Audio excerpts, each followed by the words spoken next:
Less than 20% of active managers beat their index, whether that's through mutual funds, ETFs, or direct management. And the story's even worse than that. Those 20% that do not repeat year in and year out.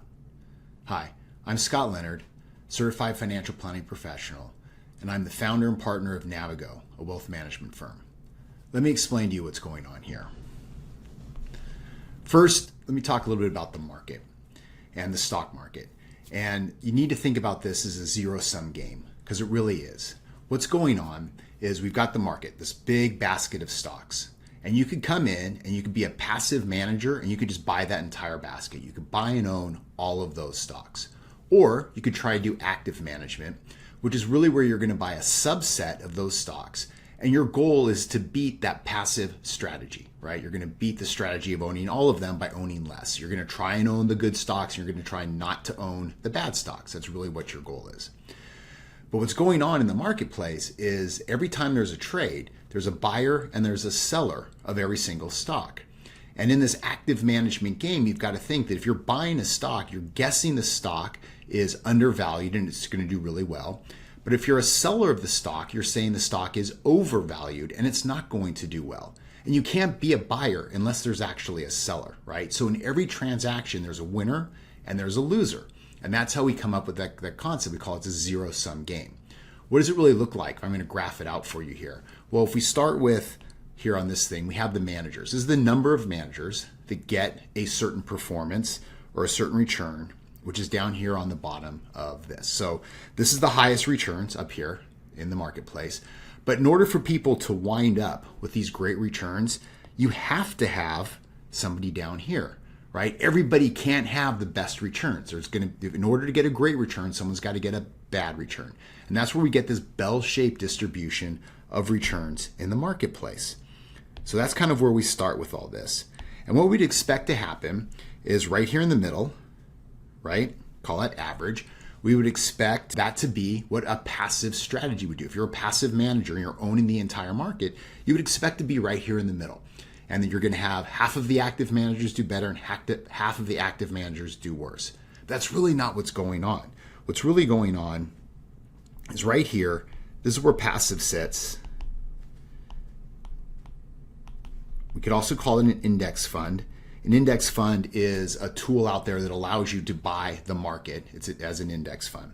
So we could have this right here. And what's going on here is only about 20%, as I said, of these active managers are actually beating a passive strategy. Now, we got to ask ourselves why. There's something here that doesn't seem to make sense. Why would a passive strategy do as well as it does? And the answer actually is really simple.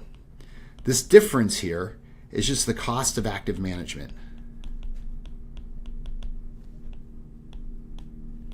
Whenever anybody is selling a stock, they're actually paying more than what that buyer receives for that stock. Why? Well, there's a market maker. There's somebody in the middle that's making money through that transaction.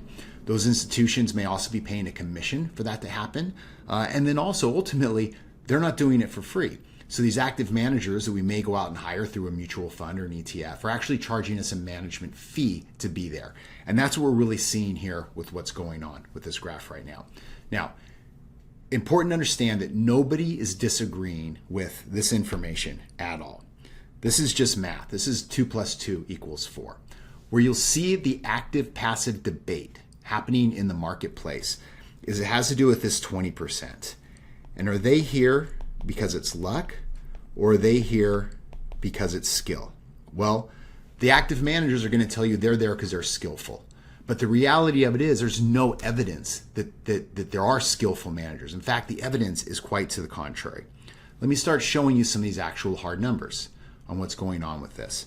So if we were to come in and take 20 years worth of data, right? So that's what we're looking at here right now.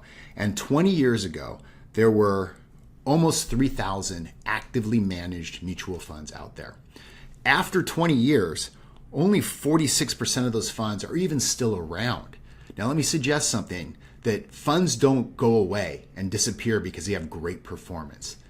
Funds go away because they have terrible performance, right? So, but it's kind of what you would expect, right? We know half of the market, by definition, half of the average of these active managers are going to be below average by definition. If you have below average returns, it's going to be hard to stay around and be a fund. But here's the really damning part. Only 18% of those active managers beat that passive strategy over that 20-year period of time. If we look at bond funds, it's only 16% that did that. But the story gets worse. If we go back to that same 20-year period of time and take 5-year rolling periods, and we're going to take the top 25% of the funds in that 5-year period. Now, of these 25%, there are some of those that aren't even beating a passive strategy already, but we're going to take the top 25% and see how they do the following 5 years. So the following 5 years, only 23% of those 25% are still beating a passive strategy. And that's the difficulty here, is the numbers just aren't in the favor of the active managers being able to beat a passive strategy. But for us as investors, we've got a decision. We can just be passive. We can buy a passive strategy and beat 80% of the active managers. Or we can try and determine whether we can find the active ones that are going to be active and be outperforming in advance of that happening. It's a risky game. And in another video that I'm going to have shortly, we're actually going to talk about what some of the reasons why you don't even want to play that game, nor do you need to play that game to be a very successful investor.